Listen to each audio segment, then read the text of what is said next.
La tabla de rendija de Young. Soy Aria Montoro Fernández y en esta oportunidad empezaré explicándoles un poco de qué trata la óptica. La óptica es la rama de la física que estudia el comportamiento de la radiación electromagnética, sus características y sus manifestaciones. Abarca el estudio de la reflexión, la refracción y las interferencias, la difracción y la formación de imágenes y la interacción de la radiación con la materia. Desde el punto de vista físico, la luz es una onda electromagnética. Según el modelo utilizado para la luz, se distingue entre las siguientes ramas por el orden creciente de la precisión. Cada rama utiliza un modelo simplificado del empleado por la siguiente. Por ejemplo, la óptica geométrica trata a la luz como un conjunto de rayos que cumplen el principio de Fermat. Se utiliza en el estudio de transmisión de la luz por medios homogéneos como lentes, espejos, la reflexión y la refracción, y también tenemos a la óptica ondulatoria. Considera la luz como una onda plana teniendo en cuenta la frecuencia y la longitud de onda. Se utiliza para el estudio de la difracción e interferencia. Tenemos también a la óptica electromagnética. Considera la luz como una onda electromagnética, explicando así la reflectancia y la tramitancia, y los fenómenos de la polarización y anisotropía. Y por último tenemos a la óptica cuántica o también llamada óptica física, estudio cuántico de la interacción entre las ondas electromagnéticas y la materia, en el que la dualidad desempeña un papel crucial. Quizá muchos no saben que en la actualidad el desarrollo y crecimiento de la óptica ha tenido como consecuencias novedosas aplicaciones en las diferentes actividades cotidianas del ser humano. En ese sentido, también resulta de especial interés conocer cuál es la importancia de la óptica en la tecnología. Además, la presente investigación surge de la necesidad de dar a conocer una idea más clara sobre las diferentes ramas de la física y sus alcances con un tema de mucha importancia como la óptica, y esto lo conseguiremos mediante la doble rendija de Young, la cual es un experimento que contribuyó a la teoría de la naturaleza ondulatoria. En el presente proyecto buscamos proporcionar información que será útil y la cual pretende dar un panorama más amplio de la óptica, no solo a los estudiantes, sino a la comunidad en general que no esté involucrada en esta área. El objetivo general de este proyecto es proporcionar la relevancia que tiene el estudio de la óptica mediante el experimento de la doble rendija de Young, el cual demuestra la naturaleza ondulatoria de la luz.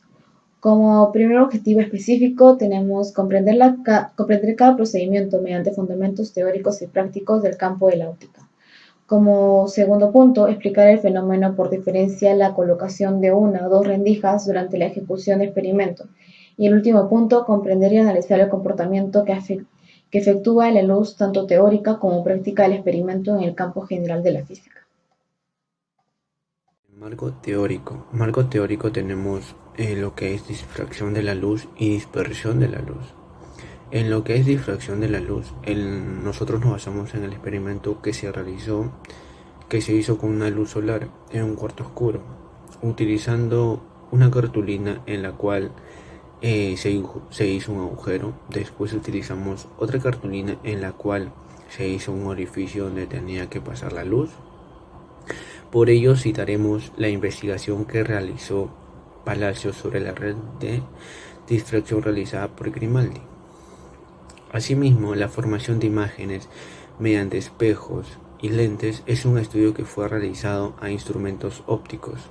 Se puso que un lente de una distancia enfocando una onda plana que está situada a una distancia de lentes, esta suposición se realizó no abarca los efectos de difracción, sino se observa que en la figura que aquel resultado que se obtiene no es un punto, sino una difracción que se describió. Podemos decir que la difracción de la luz es un fenómeno típico de las ondas y no de las partículas. También son fenómenos que suceden cotidianamente con las estrellas y las bombillas, que alejadas se ven como si hubieran estrellado. Esto sucede gracias a la difracción de la luz. Este descubrimiento realizado por Grimaldi nos muestra una perspectiva diferente en la óptica. Como nosotros podemos observar en la imagen, este fenómeno basado en el curvado y esparcido de las ondas cuando se encuentra un obstáculo o al atravesar una rendija. En lo que es dispersión de la luz, la dispersión de la luz es lo que posee la luz. Dicho fenómeno es una característica natural que posee la luz, en la cual se cuenta un rayo de una luz blanca atravesando un medio transparente. Sin embargo, entender esto de una manera más clara y preciso, eh, se puede explicar que el ángulo de la refracción de cualquier onda depende de su frecuencia o la longitud que ésta posee, por lo que es necesario precisar o identificar si la onda es cuestión de monocromática o no, que esto permite saber si la onda tiene dentro de su composición varias frecuencias o longitudes de onda. En el caso de no ser monocromática, cada componente de la onda se refractará con ángulo distinto. A esto llamamos a la mejor manera de la dispersión de la luz. También, como podemos observar en la imagen, hay una difracción de un haz de luz blanca al atravesar un prisma en rayos luminosos de diferentes longitudes de onda. Gracias. Bueno, cordial saludo para todos. Mi nombre es Jaime Oman Guayanay y esta mañana vamos a tocar sobre el tema interferencias luminosas. Bueno, estas interferencias que se dan entre las ondas luminosas toman lugar cuando se combinan entre sí los campos electromagnéticos que componen a las ondas individuales. Es por lo que para poder apreciar estas interferencias, las ondas luminosas deben ser coherentes o deben mantener una fase constante entre sí. También deben ser monocromáticas o de una sola longitud de ondas, y finalmente debe cumplirse el principio de superposición en ellas, es decir, que cuando las ondas luminosas se encuentran en una región del espacio, tendrán como resultado una nueva onda cuya perturbación será igual a la suma de las perturbaciones de las ondas originales, con lo cual, de cumplirse estas tres condiciones, podremos afirmar que el fenómeno observado es una interferencia de ondas luminosas. Pasando al siguiente punto, vamos a ver sobre óptica geométrica. En este tema, la óptica geométrica es la parte de la óptica que trata a partir de representaciones geométricas de los cambios de dirección que experimentan los rayos luminosos y los distintos fenómenos de reflexión y de refracción. Las dos figuras superiores ilustran claramente la diferencia entre imagen real y virtual. A la izquierda, los rayos procedentes del objeto convergente tras pasar por el sistema óptico. Los rayos tras pasar por el sistema óptico divergen, por lo que la imagen se forma a partir de la intersección de las prolongaciones de dichos rayos. También la luz que nos llega del sol, luz blanco, está compuesta por rayos de luz de diferentes colores. Este conjunto de rayos constituye lo que se llama espectro visible, el cual es una zona pequeña de espectro electromagnético. La diversidad que existe entre las ondas de la radiación electromagnética se debe únicamente a la diferencia en diferente frecuencia de las ondas. Bueno, y la óptica física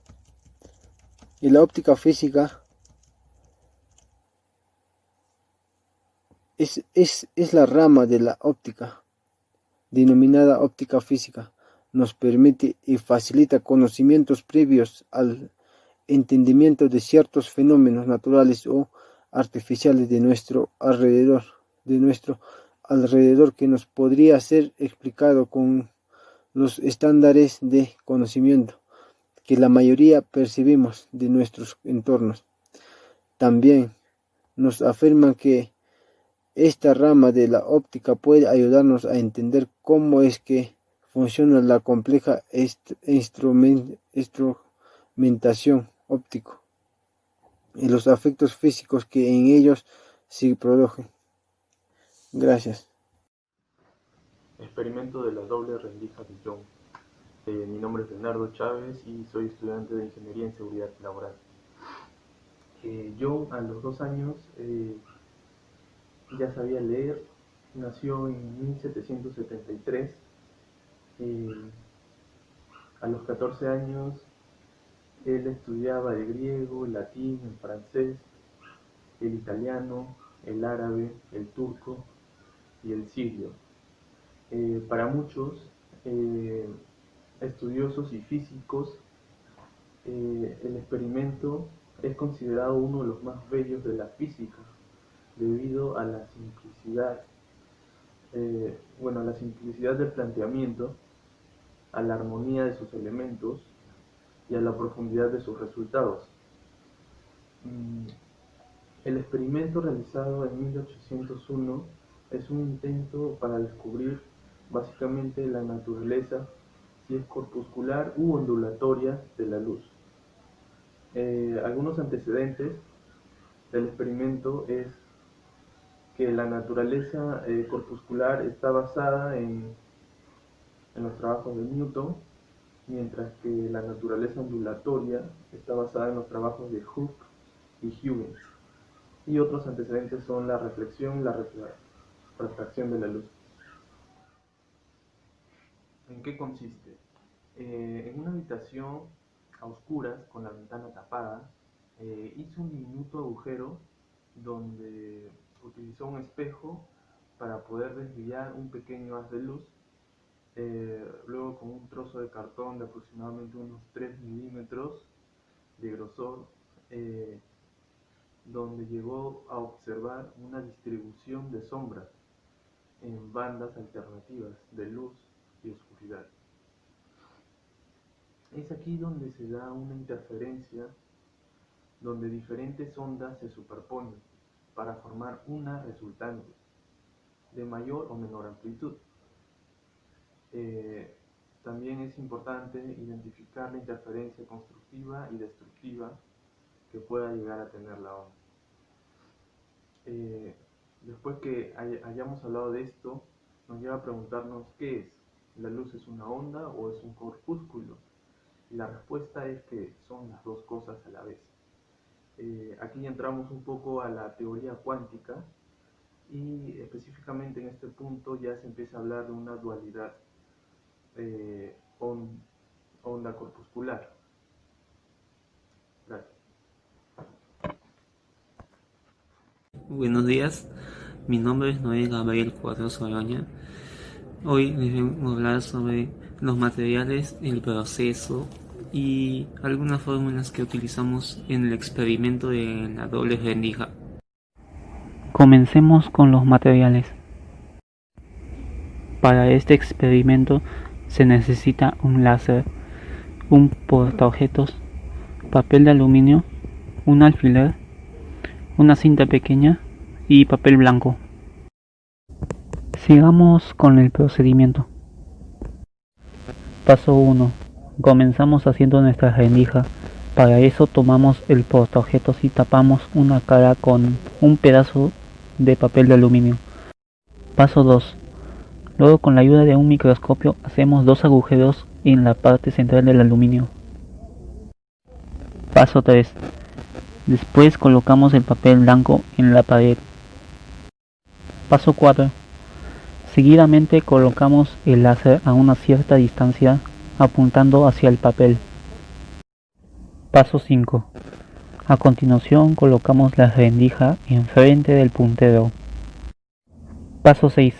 Finalmente, al apagar la luz, podemos observar que el láser proyecta en el papel un patrón de interferencias con muchos puntos. Fórmulas. En la ecuación 1 nos dice que la distancia focal es igual a la mitad del radio de curvatura. En la ecuación 2 se cumple que el tamaño de la imagen entre el tamaño del objeto es igual a menos la distancia de la imagen entre la distancia del objeto.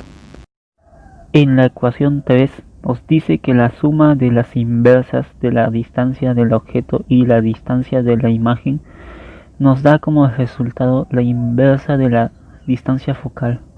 En la última ecuación se cumple que el índice de refracción es igual a la velocidad de la luz en el vacío entre la velocidad de propagación de la luz en un medio específico. Bueno, eso es todo por mi parte. Gracias. Me presento, yo soy Patrick Joel Cuy Aranguri y a continuación procederé a explicar la situación problemática del presente proyecto. Como situación problemática se nos han planteado dos problemas. El primero nos menciona que delante de un espejo esférico cóncavo de 32 centímetros de radio se sitúa un objeto de 3 centímetros de altura que reposa sobre el eje óptico a una distancia de 40 centímetros de su vértice. Teniendo esto en cuenta, realice lo siguiente: ¿cuál es la distancia focal del espejo? Y calcular la posición y el tamaño de la imagen. Bueno, para proseguir con la resolución, primero es necesario hallar el convenio de signos mediante la gráfica, ya que conocemos que el vértice se encuentra en este punto. Las distancias del eje óptico al estar en el lado izquierdo, estos serán negativos, mientras que el tamaño del objeto al estar por encima del eje óptico, este tomará un valor positivo. Una vez aclarado esto, por la cualidad de los espejos esféricos podemos hallar la distancia focal, ya que sería igual al radio de la curvatura entre 2. Esto dándonos un valor de menos 16 centímetros. Bueno, continuando con el punto B, que nos piden calcular la posición. Esta la podemos calcular mediante la ecuación fundamental de los espejos esféricos, pero en función de la distancia focal. Esto quiere decir que va a ser 1 sobre distancia del objeto más 1 sobre la distancia de la imagen es igual a 1 sobre la distancia focal. Reemplazando y despejando nos queda menos 26,67 centímetros, lo que vendría a ser la distancia de la imagen o su posición. Para hallar el tamaño de la imagen hacemos uso de la ecuación del aumento lateral. Esta es igual al tamaño de la imagen sobre el tamaño del objeto, pero a su vez cumple otra igualdad que es negativa y es distancia de la imagen sobre el distancia del objeto. Esto despejando el tamaño de la imagen nos queda una expresión tal que así, y reemplazándola nos quedaría menos 2 centímetros. Continuando con el segundo problema, se nos menciona que si el índice de refracción del vidrio Crown es 1.52, ¿cuál es la velocidad de la luz en ese vidrio? Bueno, para proceder con la resolución, se sabe que el índice de refracción es igual a la velocidad de la luz en el vacío sobre la velocidad de propagación de la luz en un medio específico. Y también se sabe que la velocidad de la luz en el vacío es aproximadamente 3 por 10 a la 8 metros sobre segundos. Despejando la fórmula de índice de refracción para hallar lo que nos pide la velocidad de la luz en ese vidrio y reemplazándola con los valores que ya tenemos, nos da un resultado de 1,97 por 10 a la 8 metros sobre segundos. Buenos días, mi nombre es Verónica Triveño Castillo y el día de hoy les daré a conocer las conclusiones y las recomendaciones de nuestro proyecto. Empezaremos por las conclusiones. La óptica se ocupa del estudio de la luz, de sus características y de sus manifestaciones.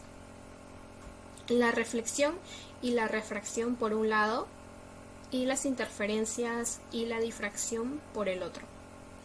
Son algunos de los fenómenos ópticos fundamentales. Los primeros pueden estudiarse siguiendo la marcha de los rayos luminosos. Los segundos interpretan recurriendo a la descripción en forma de onda. El conocimiento de las leyes de la óptica permite comprender cómo y por qué se forman estas imágenes, que constituye para el hombre la representación más valiosa de su mundo exterior. Así como vemos que esta parte de la física no se puede ignorar en nuestras vidas diarias, ya que interactuamos mucho con la óptica por sus diversas utilidades y por sus diversos estudios. A continuación, daremos a conocer sobre las recomendaciones. En todas sus mediciones y cálculos, debe tener en cuenta la incertidumbre en la medición, verificando la limpieza de las superficies de los prismas y lentes. También manipulando estos objetos por sus bordes, con el fin de evitar las huellas. De otro modo, necesita limpiarlo. Las sombras y penumbras observadas en una pantalla provenientes de un objeto iluminado con una fuente puntual de luz o la obtención de imágenes utilizando una cámara oscura constituyen evidencia práctica de esta ley. Por lo tanto, su validez está restringida al caso en el cual las dimensiones del objeto sean mucho mayores a la longitud de onda de la luz utilizada.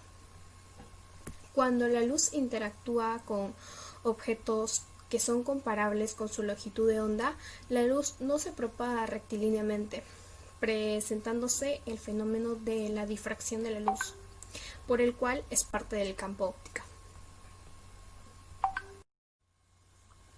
Por último, utilizamos un simulador que tiene por nombre interferencia de luz por una doble rendija, que nos permite introducir cualquier dimensión, ya sea de longitud de onda, la separación de las rendijas, el ángulo que deseamos colocar, y también nos dan dos opciones para poder visualizar el patrón de interferencia y la distribución de la intensidad.